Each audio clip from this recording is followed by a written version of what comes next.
રાજકોટ મહાનગરપાલિકાના વિવિધ શહેરી પ્રાથમિક આરોગ્ય કેન્દ્ર ઉપરાંત પીડીઓ અને પીકેએચ ખાતે નોંધાતા જે આઈએચઆઈપી છે આંકડા મુજબ જોવા જઈએ તો ગત સપ્તાહે રાજકોટ મહાનગરપાલિકા શહેરી વિસ્તારમાં એક મેલેરિયાનો કેસ ઉપરાંત ડેન્ગ્યુના 3 કેસ છે નોંધાયેલા છે।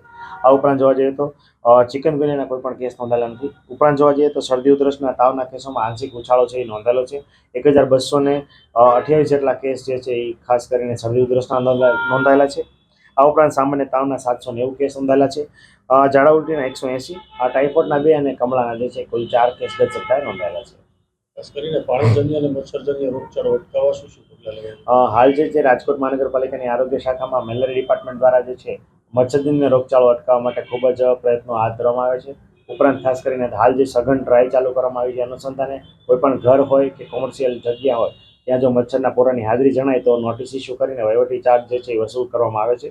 ગત સપ્તાહે કુલ 41 જેટલા આસામી પાસેથી 26,300નો જે વહીવટી ચાર્જ જે છે એ પણ દંડ સ્વરૂપે વસૂલ કરવામાં આવ્યો હતો। આ ઉપરાંત કુલ રહેણાંકના 376 અને 197 આસામીઓ જે કોમર્શિયલ ના હતા એમને નોટિસ પણ ઇસ્યુ કરવામાં આવેલી છે। આ ઉપરાંત જોવા જઈએ તો પાણીજન્ય રોગચાળો અટકાવવા માટે ખાસ કરીને રેસિડ્યુઅલ ક્લોરિન ટેસ્ટ અમારા એમપીડબ્લ્યુ દ્વારા દર સપ્તાહે રેગ્યુલરલી પાણીના વિતરણ સમયે જે છે પાણીમાં ક્લોરિનની માત્રા સુનિશ્ચિત કરવામાં આવતી હોય છે। એ અંતર્ગત કુલ 778 આરસીટી ટેસ્ટ કરવામાં આવ્યા હતા અને તમામમાં પાણીની માત્રામાં ક્લોરિન છે એ સુનિશ્ચિત છે એ જણાતું હતું। આ ઉપરાંત ખાસ કરીને અત્યારે ઘરે ઘરે સર્વેલન્સની કામગીરી પણ ચાલુ છે અને દરેક કેસ જેટલા પણ મળે એમાં કોન્ટેક્ટ ટ્રેસિંગની કામગીરી છે અમારા આરોગ્ય વિભાગ દ્વારા કરવામાં આવે છે।